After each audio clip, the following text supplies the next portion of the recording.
No solamente su comentario, sino el plan de acción inmediato, luego de que el legislativo les negó la prórroga. De manera inmediata, los consejeros fuimos notificados de esta respuesta. Por supuesto, la asumimos con gran responsabilidad y aumenta el reto, por supuesto, de sacar en tiempo y forma este proceso electoral.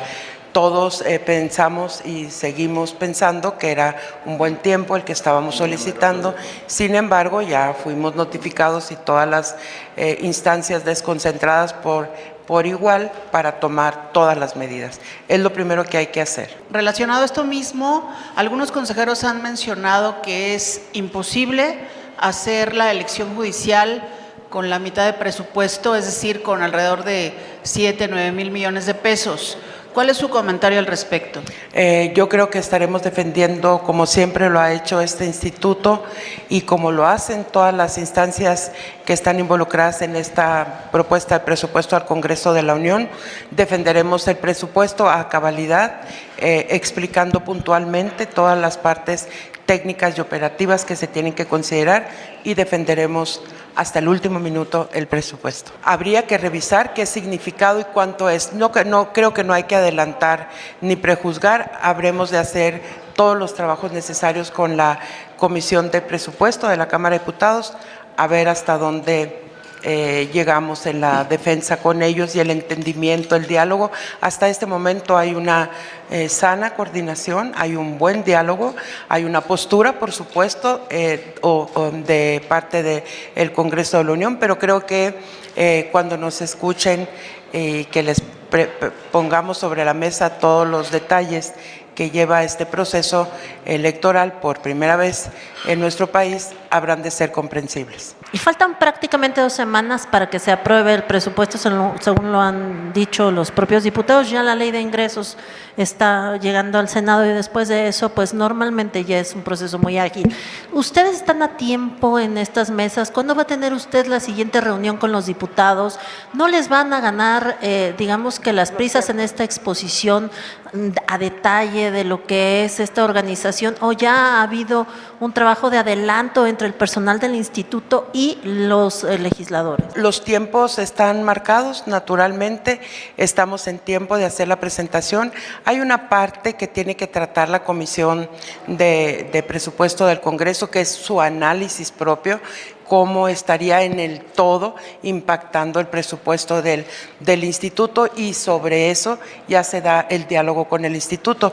Estamos esperando que seamos convocados para mañana o pasado a más tardar y trabajar las horas que sean necesarias para la explicación, partiendo del análisis que ya está haciendo la propia comisión, que es algo natural. ¿Cómo va el asunto de la Secretaría Ejecutiva? Sabemos que la propuesta que usted hizo a favor de Claudia ha estado pues visitando a cada uno de los consejeros, pero hemos visto pues que circula información de que está inhabilitada, que no se ha logrado presentar el recurso que la ampara de esa inhabilitación. ¿Cuál es el estatus? Y si usted confía en lograr el consenso entre sus compañeros, o tendría alguna otra propuesta que hacerles. Gracias. Cada vez que yo presento una propuesta en el colegiado, confío en que voy a alcanzar la mayoría. No la haría si no lo confiara, si no creyera en eso. Y he venido diciendo que este es un trabajo que se colegia, que se requieren 8 votos para un nombramiento, pero también, si no existen, es lo que se requiere para que no se dé. Sí, al menos 4 se requieren para que no se dé votos en contra. Yo creo que los consejeros hemos estado haciendo las entrevistas con esta propuesta. Hemos estado platicando de cerca con la doctora Claudia Arlet Espino y estamos en el término ya de la deliberación. Ahorita mismo estamos emplazados para una reunión extraordinaria de diálogo para poder tomar una decisión. En cuanto esto se dé, estarán ustedes primeramente informados. No está inhabilitada hasta este momento. Hay algunos asuntos que estamos revisando de lo que ha fluido en la opinión pública y que están siendo revisados por todos y cada uno de los consejeros y consejeras, y ese es justo el momento en el que nos encontramos. Entiendo que entre los distintos nombres que en estos 18 meses usted ha propuesto, este es el que está más avanzado, es el que más ha convencido a la mayoría de las consejerías. Entiendo que incluso están a punto de tener ya los 8 votos, incluso sería por más.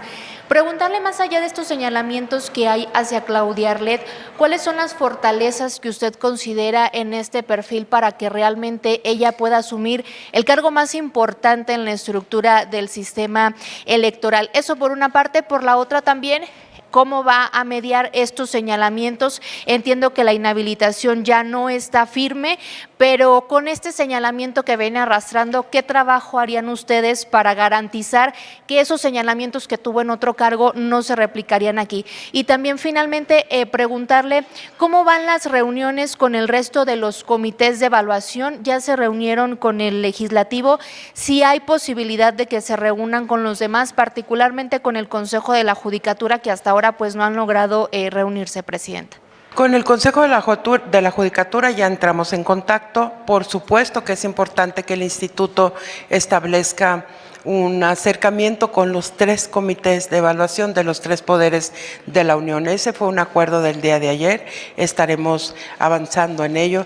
Debo de compartir con ustedes que el Comité de Evaluación del Poder Legislativo buscó al instituto para afinar algunas dudas que traía. Ayer estuvo el presidente de la comisión, la consejera Norma también atendiendo y otros integrantes de la comisión y de aquí del cuerpo directivo del instituto para escuchar de viva voz. Y de ahí nace justamente esta idea de que no solo tenemos que trabajar con un comité, aun cuando haya sido a petición de parte, que tenemos que buscar el acercamiento de los 3 comités para estar en la misma sintonía, fundamentalmente para establecer con ellos el cómo este instituto recibirá la información y que no se convierta en un doble o triple trabajo, el trabajo que ya está haciendo cada uno de los comités y luego el que le corresponde al Instituto Nacional Electoral. Es importante que tengamos esos acercamientos y se estarán dando. Estamos también en tiempo. Tenemos que instalar una mesa de trabajo conjunta entre el Senado de la República, el Instituto Nacional Electoral y el Consejo de la Judicatura. ¿Por qué? Porque hay información que se tiene que intercambiar entre las 3 partes.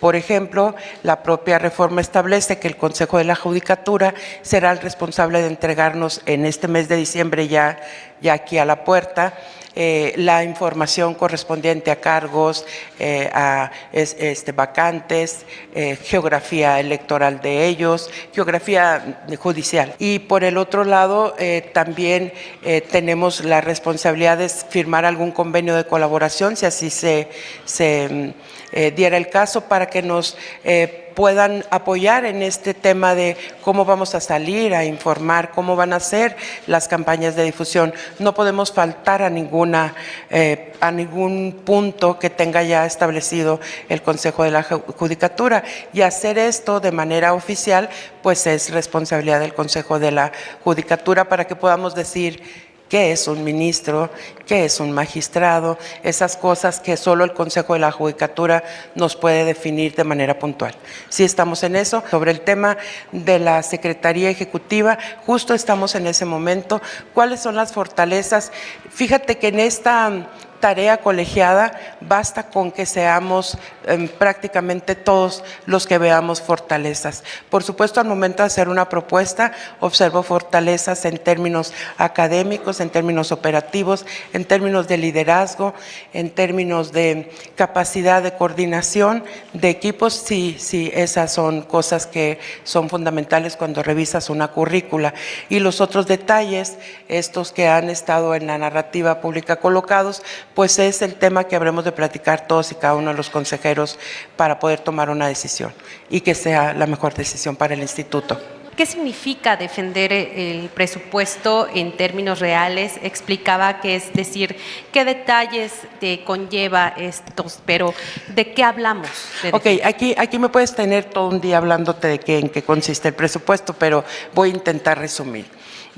Tenemos que ser tan claros con la Comisión del Presupuesto de cómo se instala una casilla, de cómo se habitúa a una casilla, qué tiene adentro una casilla, cuáles son los tiempos que tenemos antes y que tenemos que ir previendo toda la logística a nivel nacional.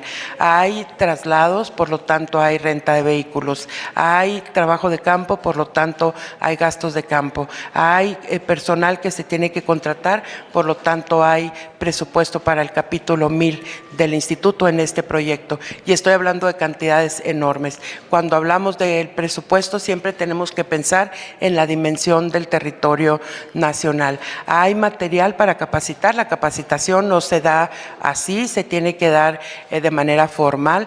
Hay 2 momentos para capacitar, todo eso se tiene que incluir. Antes necesitábamos 3 urnas, hoy necesitaremos 6 urnas. ¿Qué implicación tiene? Antes teníamos un maletín de un tamaño, de una dimensión y de un peso que nos hace posible entregárselos a los presidentes de las mesas directivas de casilla y que soportan el peso y que lo pueden trasladar y todo este tipo de cosas. Si cambia por la dimensión de las boletas, entonces el peso se tiene que reconsiderar. Si eso es así, también tienes que reconsiderar los espacios en donde el instituto guarda toda su documentación. Por lo tanto, si no somos capaces de albergar ese tipo de maletines, tendremos que recurrir, como será el caso en muchas oficinas distritales, a recurrir a la contratación de espacios diferentes. Esos espacios tienen una característica específica, porque al tener material electoral y documentación electoral, tienen que estar a una temperatura X, con una capacidad de almacenaje establecida, con humedad, con este tipo de cosas. Todo eso tiene un costo. Cuando nosotros llegamos a la casilla y hay un personal que nos dice bienvenido, ese personal está contratado por el instituto. Hay otro que te dice aquí usted se puede identificar, la lista nominal tiene un costo. Tenga, esta es la boleta que usted tiene derecho a emitir su voto, eso tiene un costo. Cuando la crayola te la entregan para la firma, tiene un costo. Cuando te acercas a donde está la mampara tiene un costo. Tú ves las sillas de los funcionarios de mesa directiva de Castilla, cuestan.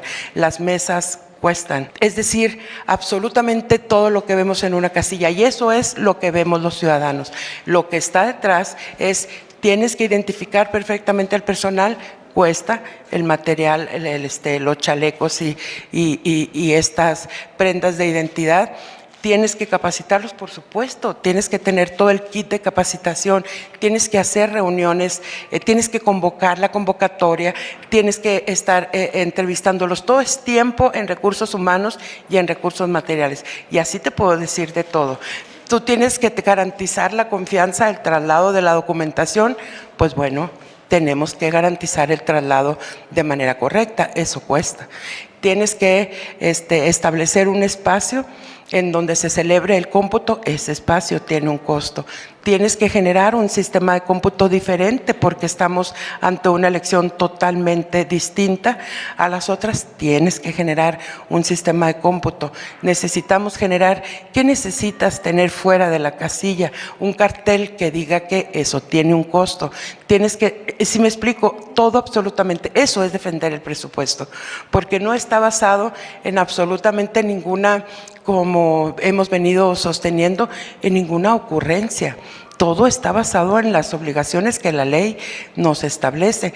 Tienes que hacer un proceso de esta manera, tiene que ser el mismo día, tienes que instalar las casillas a la misma hora, tienes que tener funcionarios en una mesa directiva de casilla. Ahora, también tendremos que hacer el llamado a los observadores electorales, porque como ustedes saben, en este proceso los partidos políticos no participan. Entonces, no tenemos observadores por parte de los partidos políticos. La sociedad será fundamental para que continúe esta confianza en los procesos electorales. A eso me refiero, Andrea.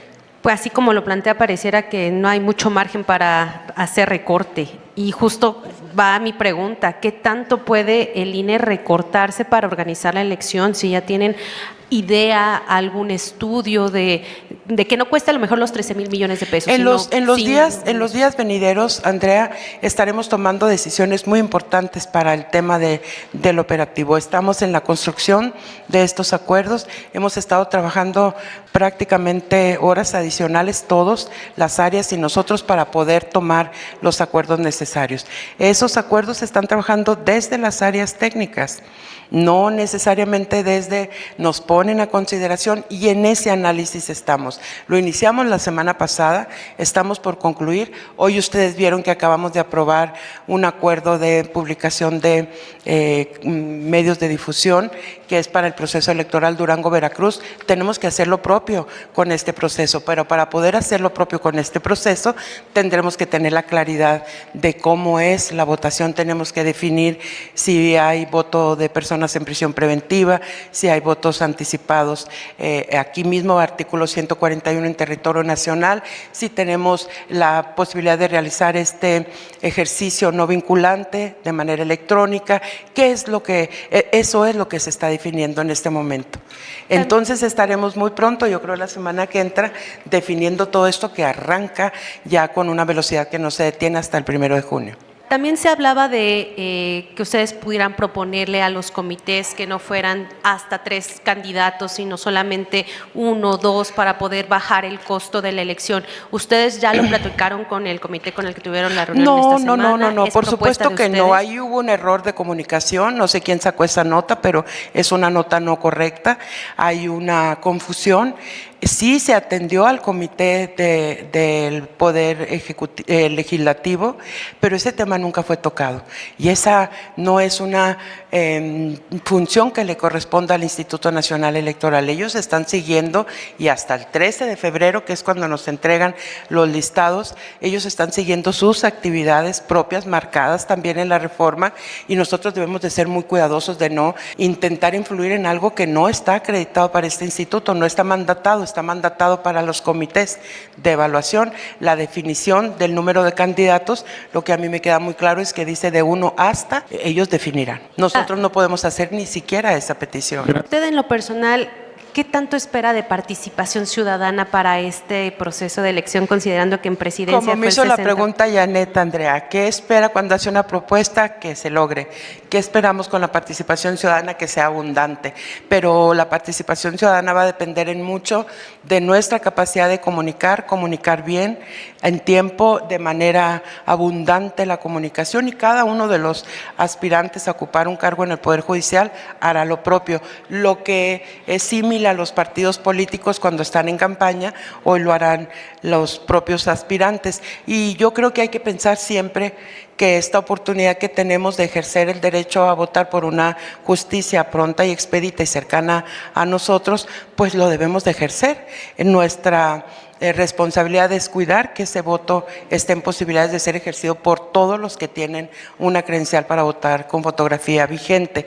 Es otro tema que habrá de verse, la pérdida de vigencia de las credenciales de este año. Pues habremos de garantizar que todos puedan ejercer su derecho al voto, por ejemplo. Son todas las definiciones que en este momento están dándose en el instituto, y como ustedes saben, y lo supimos desde el primer momento cuando la reforma fue promulgada, este ejercicio no lo estamos haciendo con una ley que tenía 1 año o 2 años de existencia. Lo estamos haciendo al mismo tiempo que nace la reforma y una nueva competencia para este instituto en materia constitucional, un nuevo mandato. Nosotros igual estamos construyendo este ejercicio. Yo creo que esperemos siempre que la participación sea alta, porque es enorme el esfuerzo de México para que todos podamos salir a elegir a nuestros juzgadores. Yo creo que vale la pena ir posicionando que debemos de salir a votar y así pues tener una participación correcta, suficiente y parecida a las otras.